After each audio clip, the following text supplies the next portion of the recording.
पाकिस्तान में कट गया बहुत बड़ा बवाल। बॉल टेम्परिंग पर शाहीन अफरीदी से जवाब तलब। छूट गए देखकर फैंस के पसीने। रमीज राजा ने तो कुंडली ही खोल कर रख दिए।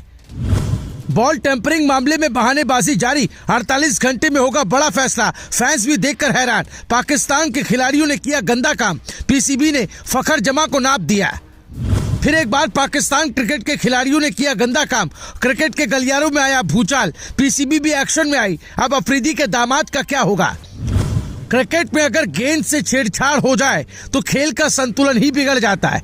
और पाकिस्तान सुपर लीग में जो कुछ हुआ उसने पूरे क्रिकेट वर्ल्ड को हिला कर रख दिया। क्योंकि लाहौर कलंदर्स और कराची किंग्स के बीच खेले गए मुकाबले में बॉल टेम्परिंग का ऐसा आरोप सामने आया जिसने खिलाड़ियों की साख पर ही सवाल खड़े कर दिए। और अब इस पूरे मामले में कप्तान शाहीन अफरीदी से लेकर बल्लेबाज फखर जमा तक हर कोई कटघरे में नजर आ रहा है। दरअसल विवाद की शुरुआत मैच के आखिरी ओवर से ठीक पहले हुई, जब अंपायर्स को गेंद की स्थिति पर शक हुआ।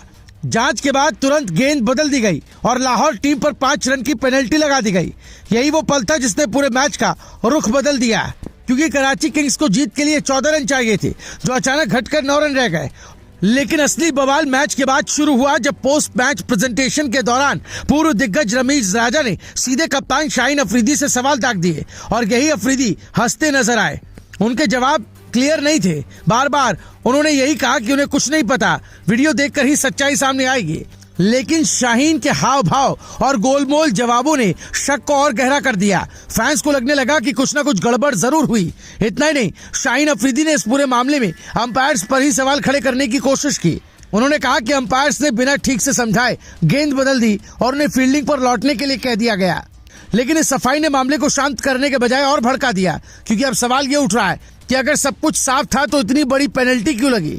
सोशल मीडिया पर वायरल हो रहे वीडियो ने इस पूरी कंट्रोवर्सी को और हवा दे दी, जिसमें साफ देखा जा सकता है कि शाहीन अफरीदी, हारिस रऊफ और फखर जमा आखिरी ओवर से पहले गेंद को लेकर आपस में बातचीत कर रहे थे। इसी वीडियो के बाद फैंस का शक यकीन में बदलने लगा और यही वजह है कि अब इस मामले ने बड़ा रूप ले लिया। इस पूरे विवाद में सबसे बड़ा एक्शन पाकिस्तान क्रिकेट बोर्ड ने लिया। फखर जमा पर आधिकारिक तौर पर बॉल टेम्परिंग का आरोप लगा दिया गया और उन्हें आचार संहिता के गंभीर उल्लंघन का दोषी पाया गया। उनके खिलाफ नियमों के तहत कार्रवाई शुरू कर दी गई और अगले 48 घंटों के भीतर इस मामले पर अंतिम सुनवाई होने वाली है। यानी अब फखर जमा के करियर पर भी खतरा मंडराता नजर आ रहा है। हालांकि फखर जमा ने खुद पर लगे आरोपों को पूरी तरह खारिज कर दिया। उन्होंने कहा कि उन्होंने कुछ गलत नहीं किया और ये फैसला बिना ठोस सबूत के लिया गया है। वहीं सिकंदर रजा ने भी खुद को इस विवाद से अलग बताते हुए कहा कि उन्होंने सिर्फ ओस की वजह से गीली हुई गेंद को सुखाने की कोशिश की थी। लेकिन इन सफाइयों के बावजूद सवाल खत्म नहीं हो रहे। सबसे बड़ा सवाल अब शाहीन अफरीदी पर खड़ा हो गया, क्योंकि कप्तान होने के नाते टीम की जिम्मेदारी उन्हीं पर होती है।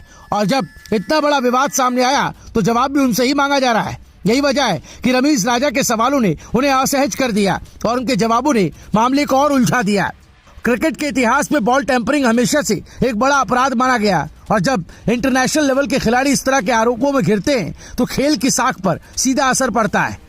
पाकिस्तान क्रिकेट पहले भी ऐसे ही कंट्रोवर्सीज का सामना कर चुका है और अब एक बार फिर वही तस्वीर सामने आती नजर आ रही है। फिलहाल पूरा मामला पाकिस्तान क्रिकेट बोर्ड की जांच के अधीन है और अगले 48 घंटे बेहद अहम माने जा रहे हैं, क्योंकि इसी दौरान तय होगा कि खिलाड़ियों पर क्या कार्रवाई होगी। लेकिन इतना तय है कि इस एक घटना ने पाकिस्तान सुपर लीग 2026 की चमक को फीका कर दिया और अब हर किसी की नजर इस बात पर है कि क्या सच सामने आएगा या फिर ये मामला भी विवादों में दब कर रह जाएगा। Bureau report, Bharat positive.